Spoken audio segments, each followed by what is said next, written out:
I've asked the Lord, I'm like, why are we even fighting this battle? Like, we know evil exists here. Like, why are we fighting? He goes, because that one. Yeah. Because I need one more.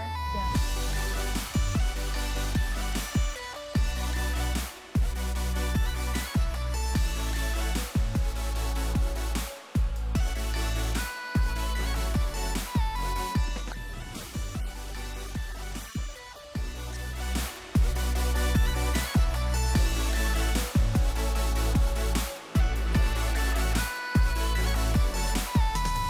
Welcome to iRefresh. I'm Amy Calvert. Obviously, I'm not Cheryl, but I'm so thankful to be here as kind of a special host. And we have an amazing guest today who you are going to love just as much as I do. And it's a familiar face who's been here before on iRefresh.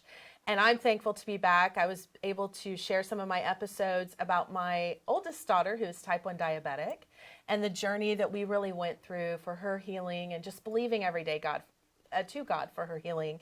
And my episodes are episode 43 and 51. I'd love to encourage you to check those out. It's just great information that we as a family are sharing to hopefully save other people's lives.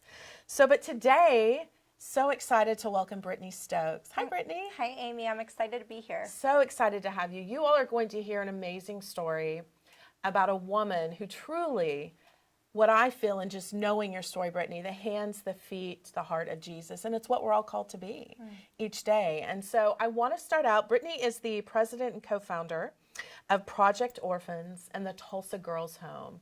And, here in Tulsa, it's such a great thing to have because it's unbelievable that until you launched Tulsa Girls Home, there was nothing for young girls as they aged out of foster care to go to. But let's kind of take our listeners back. I want you to share, Brittany, about Project Orphans, how it was founded, and where it kind of led to today with the Tulsa Girls Home. Yeah. Well, I'm so excited to be here and excited to be sharing with you. It's been a journey, and a journey that I would say never, has taken a shape of its own. And I think that's really what God calls us to do in all things, right? You know the next step, but sometimes you don't know what the ending is going to look like. And even today, I sit here and every day it's, Lord, how can I serve you? Lord, what does that look like? What is that next step? And so about 2011, we started with this idea to build orphan homes, foster care homes for couples who had gone to different countries and really felt that they were planted there to serve the orphan. And so we did that. We did that in Brazil and Guatemala, Haiti, and then Uganda. And then the Lord really started just stirring to plant roots in Uganda. And it really, we formed our non-governmental organization in Uganda around 2015. This is you and your husband?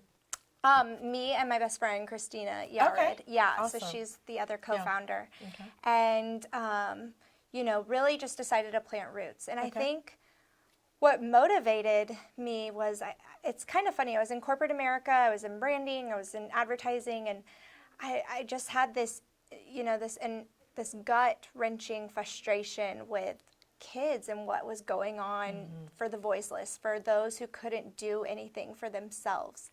And it's just, I always say, if there's something that burns deep in you, whatever that fire is, whatever that thing is that motivates you or moves you to use your voice, that is the thing that maybe God has planted inside your heart to make a difference within. And so when we established our non-governmental organization in Uganda, things just took off. And I like to say that first 5 years of building was the time that we got the blueprints. We were sowing into others' dreams. We were sowing into others' mission. And that was such a vital time to help build homes for families in those other countries. But then when we established ourselves in Uganda, it was like the Lord just came. I like to say we were just going through clear water. And so today, now we have a hospital, we have a special needs center, we have 2 schools, a human sex trafficking shelter, a church, and then several foster care homes, which is something that is very near and dear to my heart. Yeah, and we'll get to that because you have quite a story on that as well. And what happens for these children over in Africa? How does the process go? How do you determine, who's going into the home? Yeah, so we work really closely with the Ugandan police, and So very much like here, instead of doing institutionalized care, we built homes for families. So there might be a mother with, 7 to 8 kids, and our program also allows kids that are in the community with single moms or widows. And so we try to be a voice for the voiceless. And that was hard because, sometimes that child or that person didn't necessarily fit orphan, right? And then God revealed the orphan spirit to me. And when you actually look at that, it really opens up your ministry of what the orphan looks like. And so, why would we not want to serve that 16-year-old who is in heart failure and, has a mom and a dad but doesn't know the Lord? And there's this yearning for him. And so I had to juggle with the Lord. I was like, okay, listen, I don't know. I can't say no to this kid who needs this heart, or, it's hard for me to wrap around, what are you calling me to do? And he just said, the ones that I bring to you, just say yes, because I want to show them the Father. Wow. And it kind of took this weight off of me for who do we help? Who do we not help? And so what turned into foster care homes turned into a whole village and a community that is inspired through the love of a father for his children and a yearning for them. And what's so amazing, and I don't want to make assumptions, but you're Brittany from Tulsa, Sapulpa, Oklahoma. Yeah. And you hear this call from God. And, most of us are like, surely he's not telling me to go and change the world in Africa. What was that reaction when you felt that gut and that, instinct of, okay, I've got to do more? Was there any opposition? Sometimes, it's like, okay, God, I'm going to need you to call me to confirm that, this is really for sure. Yeah. How did that come about? I feel like I've had many conversations with the Lord through this and what he is wanting me to do and when. And there's many times I said, Lord, take this burden from me. I don't want to carry it. Yeah. It's one I don't want. It's really heavy. Yeah. I'm tired. Yeah. And it's funny because, so many times people say, what profession are you going to go into? I didn't want to have children till I was 35. I was wanting to build my career. Children were not my thing. Right. But the injustice side of it really was that thing that burned inside me and was like, I have to do something different. And then beyond that, really being motivated to tell the story of the orphan in a way that was not for personal gain. And so I worked, as a freelance marketing professional for about 10 years, and I think that's really important.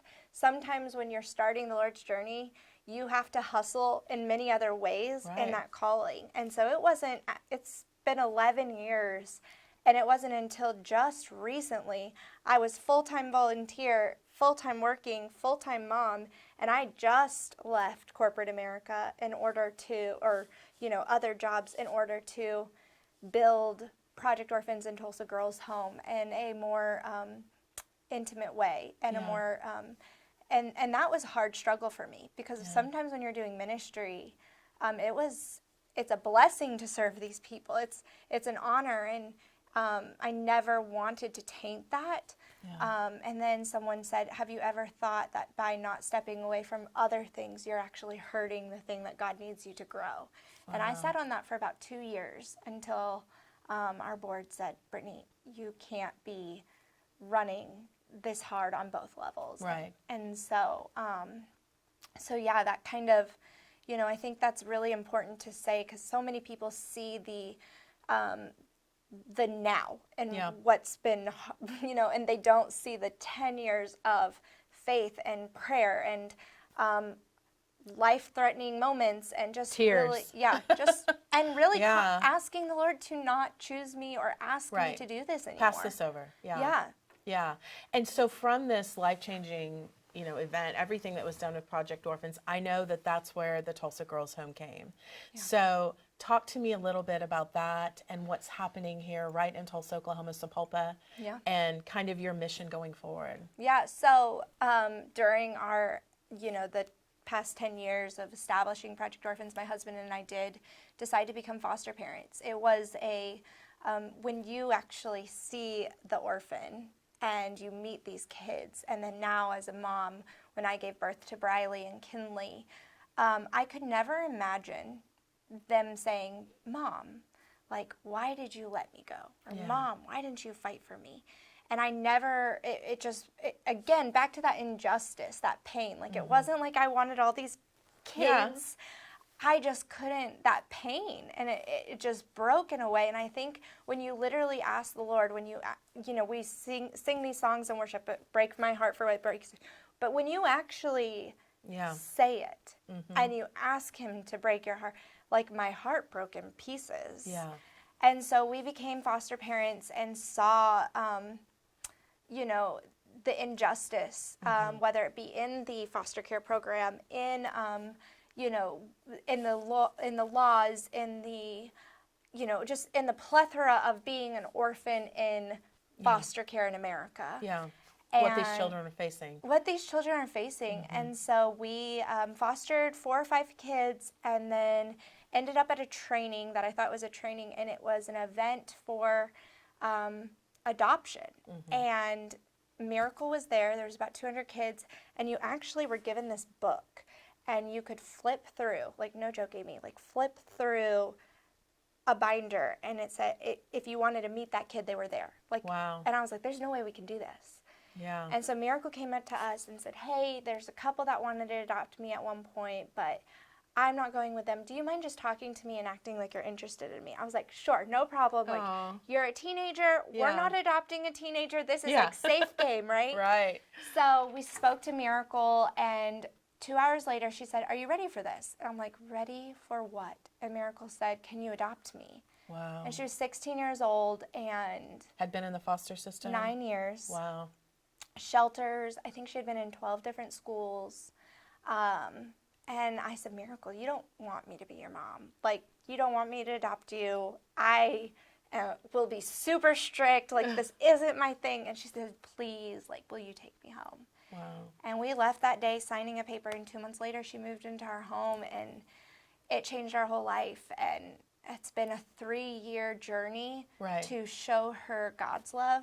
Not an easy journey, right? No, not an easy journey. And that's the thing is, when God's plan is never for personal gain. Right. We're not supposed to go and do ministry to feel good. Right. And you're not supposed to be a foster parent or adopt or, do something that truly, if you're asking the Lord to do it for your own self.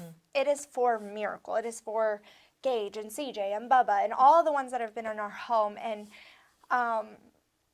it broke our hearts a lot. And then it felt very lonely because behaviors sometimes with foster care kids, and this is something I see all the time, is they're a horrible child. No. They are like literally broken. They have had any type of security. I was reading the scripture on our cup today, the times of refreshing may come in the presence of the Lord. These kids have had never a time of refresh. They spend their day, their nights, all the time. Am I getting moved? What if I like this person? Is that going to get taken away? There's no stableness, no love. Nothing. Many of them face And so behaviors are just a mask to put up a wall of, I actually like this home. Yeah. Now instead of it being taken, let me ruin it. Right. Because that's something I can control. Yeah. Right? And so that happened with Miracle. And when she moved in, I had actually just gone to Uganda, and I came back, and she was just, what I loved about Miracle is she waited until the little ones would go to sleep to kind of self-explode or express that frustration. She understood the safety of the home, and she said, when you left, Dad didn't do anything, like Kyron didn't do anything to me. And I said, what do you mean, Miracle? And a month later, it came out that she was just in a former foster care home where the man who was married to the mayor in Oklahoma was abusing her. Wow. And taking advantage of her. And that was in foster care, somewhere where we were supposed to be. So she had been placed in a home that was to be a safe spot and was abused. Yeah. And I believe that person she was with, aren't they now in? They're now in prison. Yep. Yeah. But this is all she's known. This is all she's known. Since the age of 7. Well, since the age of 0. 0. Yeah. Foster care came at 7. But I mean, malnourished, never had been to the doctor, never had known love. I mean, and what is love? Right. There's no. And so it took 3 years of battling for that. And then in that meeting, I mean, when we adopted Miracle, my inbox of teenage girls, well, can you find me a home? What? Because what I think people don't realize, and I know, shame on me for not realizing, is that I guess you just don't process it because maybe we don't want to. Maybe, talking about the hard things is not easy. And, now at the age of 18, being in foster care, when she turns that age, you're no longer in foster care, go live a life. Yeah. But these kids who've had no life, they have nothing established. They have no, I remember as an 18-year-old, I was in college and I'd make mistakes and I could call mom and dad. Right. And, they'd help pick you up or, hey, I need a few bucks, or something. And these children have nothing. And so now people have seen these young girls have seen what you did with Miracle, and they're saying, we want hope. I need home. And so that kind of led to, I was working as a domestic violence and human sex trafficking director at a shelter here in Oklahoma, and saw so many girls who had aged out of foster care end up in abusive, domestic violent, human trafficking situations. Which I want to, sorry to interrupt, I want to point out, and my profession is I'm vice president and general manager of KJRH, which is a television station here in Tulsa. And we've actually covered many of your stories, but one thing that we've really focused on as a station is highlighting Tulsa, Oklahoma is one of the highest sex trafficked places in the country. Yeah. Because of Route 66 and a lot of things. And people don't, again, I talk to people on boards that I say, and share it, and they, what? Tulsa? It's happening every day. It's happening everywhere. That's what we don't realize, is that this brokenness, this sin, this horrible thing are happening to our children. Yeah. Right in our backyard. And it's so important because I think the Lord, if we don't allow Jesus and God to carry our hurt, to carry those things that are really true burdens, we can't do it alone. But who are we to say, you can't handle this, Jesus? Right. You can't be in me and carry this. And so for me, I always say, I really think Jesus allows me to feel just as much as I need to until I know I'm about to break. Right. And then he gives me this grace. Yeah. And he gives me this comfort. Yeah. Because it is so heavy. Yeah. And trafficking it's not just coming from Mexico and coming on over a border. No. It is familial trafficking. I need you to sleep, an uncle, I need you to sleep with all these people, my friends, to pay the rent. That is familial trafficking, something that happens very quite often.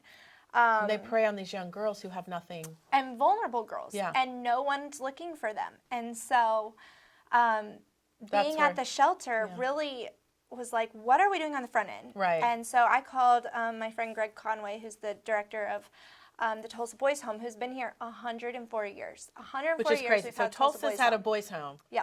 But we had nothing for young ladies. Yeah. Nothing for these girls coming out of, which again. So there's been group homes that are for profit and, but they are not they were not nonprofit, trauma informed. This was what, and honestly, most times group homes are put so far into the country or so far into neighborhoods where they aren't seen. So transparency and ethical, programs and ethical care, it's non-existent. Right. And so if you aren't aware of it, then how do you know it's performing correctly? Right. So Greg goes, Brittany, it's something Tulsa Boys Home has talked about so many times, but girls are hard.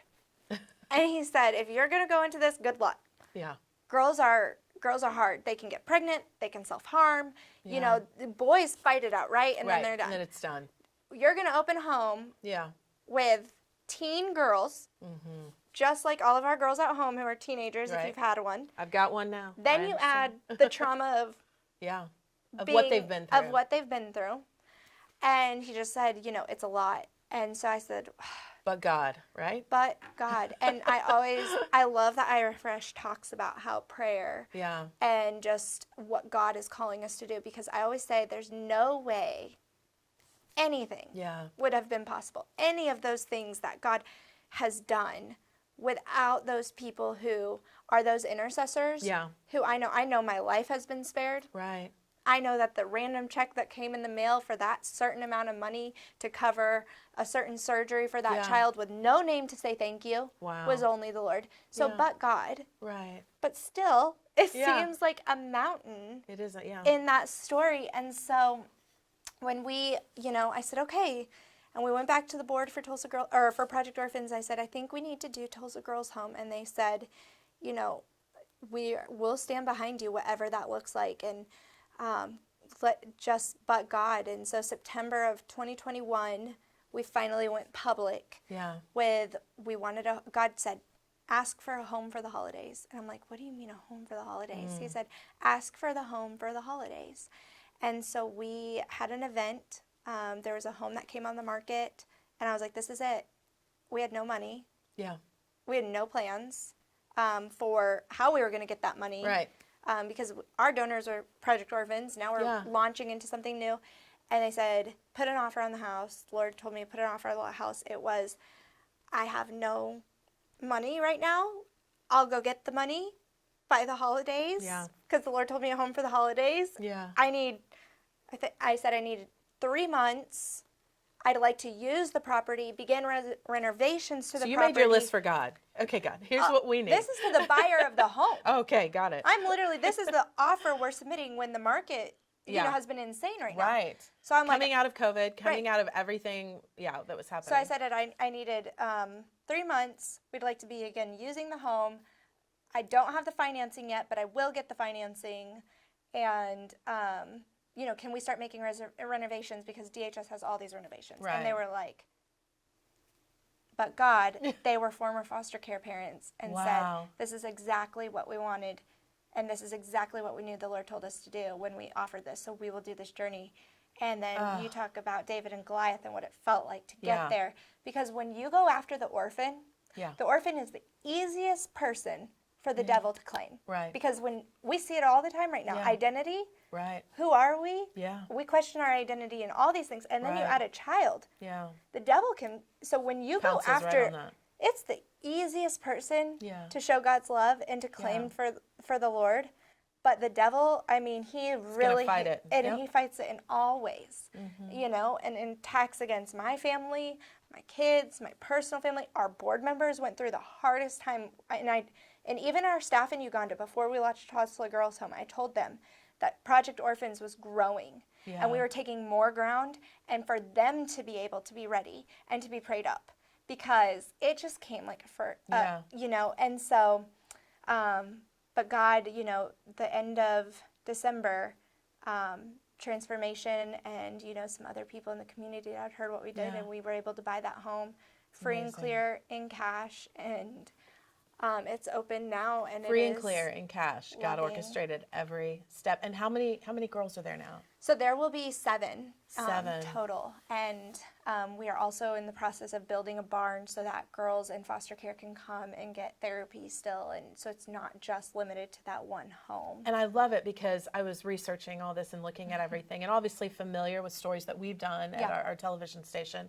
And you have horses there, kind of teaching them. Obviously, you have people that live in the home full time with them. Yeah, so we have staff that come from 7 to 3, 3 to 11, and 11 to 7. So 24-hour care, therapists, equine therapy. We have our pet Snoopy, who's a doodle, and that's been awesome. I know doodles are very special to iRefresh. So yeah, I love that. It's been a journey, and you look at it, and I remember that first resident who moved in, and it just shows you exactly why. And I want to read and this is where I love social media, because I feel like I've been able to interact with you, not even being able to meet you in person, but hearing your stories and share. And you were able to share a lot that was going on through the home. And I even printed it off because I want to share it with our listeners today. But you said when the first young lady walked into that house, her response was, well, it's emotional. Yeah. As a mom, especially, to think there are young girls who have nothing, But she said, I've moved places a lot in my life. Every new placement, I was scared and anxious. But this place doesn't make my chest hurt. I feel like I'm finally home. And that's the hope. And what I don't know if you realize, you're changing the life of every single child and every person they touch in their life. You know, and that's what God's calls us to do, right? Yeah. And just everything that we do. Yeah. I thought that was so special, and I knew I was going to be emotional, but it should cause us to be emotional. It should cause us to say, what are we doing? You know, and I encourage people at home that are asking that, you know, maybe you can't be a Brittany. You can't go out and build this home, but you know what? Brittany needs help. And I know that we'll have that information on the screen for people who, if they want to donate and they want to provide for you, because you right now, you said you had 7 young ladies whose lives now are being forever changed, and they're going to go out and change our world. And break cycles. Break cycles. Generational cycles. And I think that's, you know, it's not just what we see on the outside. It is the spiritual warfare too, like we talked about. And, you know, it's a very, it's intimidating. And I don't know if it's a Brittany thing or if it's just the Lord doing it, because Brittany doesn't have a secret sauce, to be honest. I think that's, everyone's like, what are you doing? I'm like, I'm not doing anything besides saying yes. And that's yes, what you are. Lord. You are willing and able. And that's what God has said.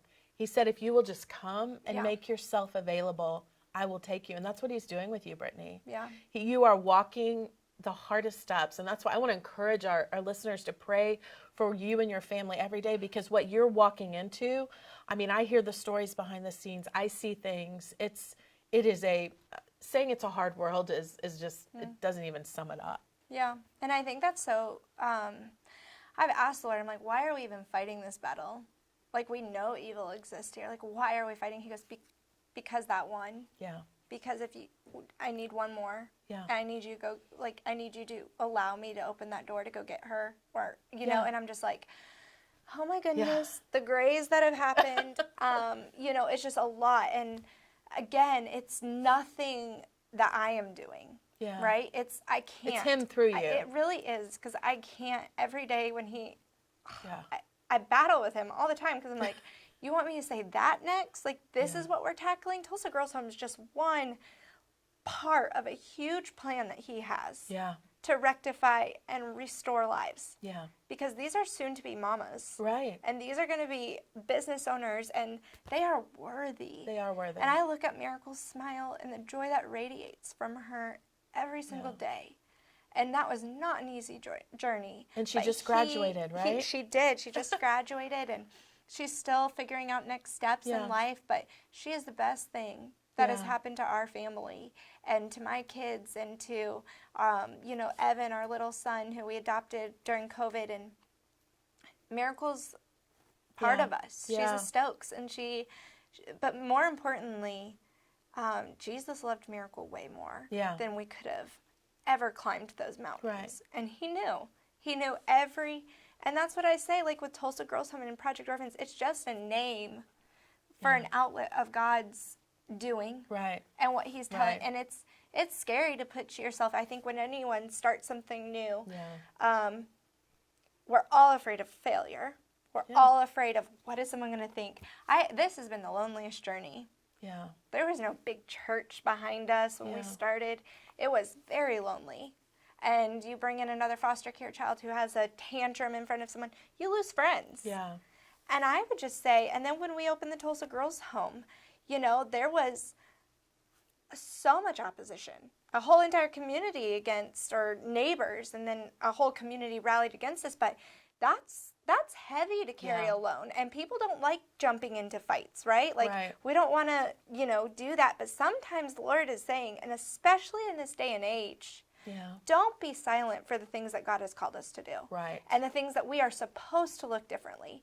And if there was ever a home that needed a foster care child and put foster care kids next to you, I hope you would be willing to say, yes, I want this right next door to me so I can pray over those kids, bring those brownies. And I look at my girls now at Tulsa Girls Home and my daughter Miracle and every foster care child, and shame on us for allowing us to think that these kids are unrepairable or not worthy, or wrong or bad. Right. No. These are kids who God loves, and he's saying, these are my children, because that's exactly what it says in the Bible. How you treat the orphan is how you treat me, how you loved me. Right. And God's going to use them as world changers. Yeah.